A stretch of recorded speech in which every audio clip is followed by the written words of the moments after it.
Welcome to the IMS Tetsura Nakamura building, home of the Institute of Developmental and Regenerative Medicine, or IDRM, situated on the Old Road Medical Campus here in Oxford.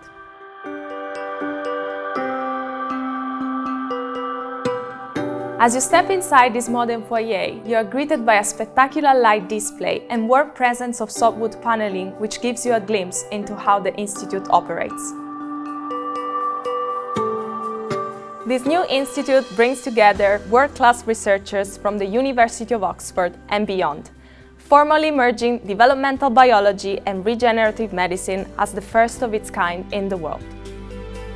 So let's take a tour of the state-of-the-art research facilities. We commissioned Martin Jennings to create the statue of Dr. Nakamura and his father, who provided a significant donation towards the institute. With up to 240 researchers plus support staff and junior researchers in the building at full capacity, we are integrating cardiovascular science, neuroscience and immunology to be at the forefront of interdisciplinary research. The ground floor hosts a vibrant and nurturing scientific environment. The breakout area and cafe create ample space for cross-pollination of ideas and supports innovation and inspiration. The seminar room and boardroom host a variety of IDRM events, such as our very own seminar series and trainee workshops.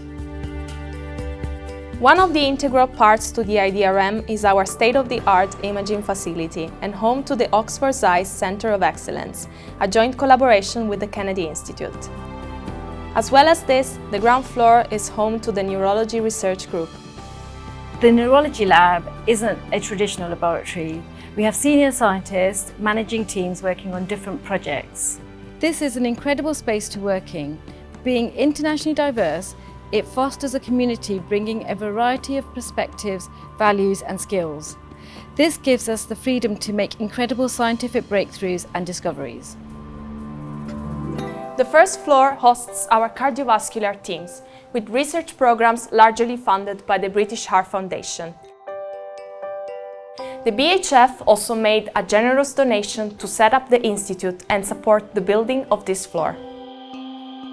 Each floor has a similar footprint, with the main laboratory and open-plan offices, plus teleconference rooms to facilitate hybrid working, as is now the new norm.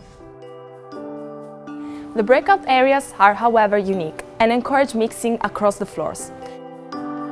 Each floor has specially smaller labs to facilitate the themed research programs.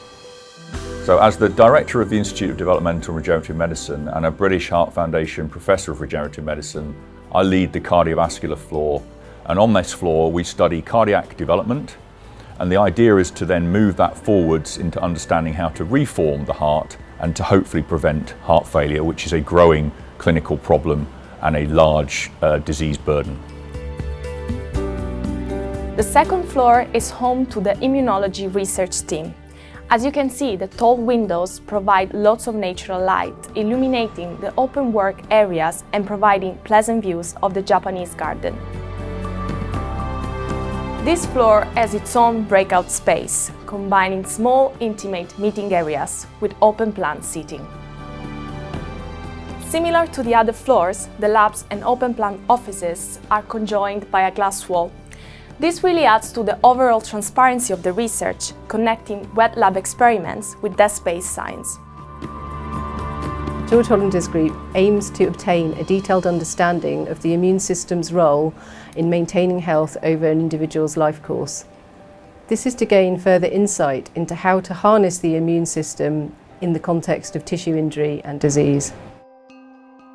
Together with our host departments, Department of Paediatrics and Department of Physiology, Anatomy and Genetics, we can continue our mission to develop new drugs and therapeutic strategies to tackle acute and chronic diseases from birth to adulthood.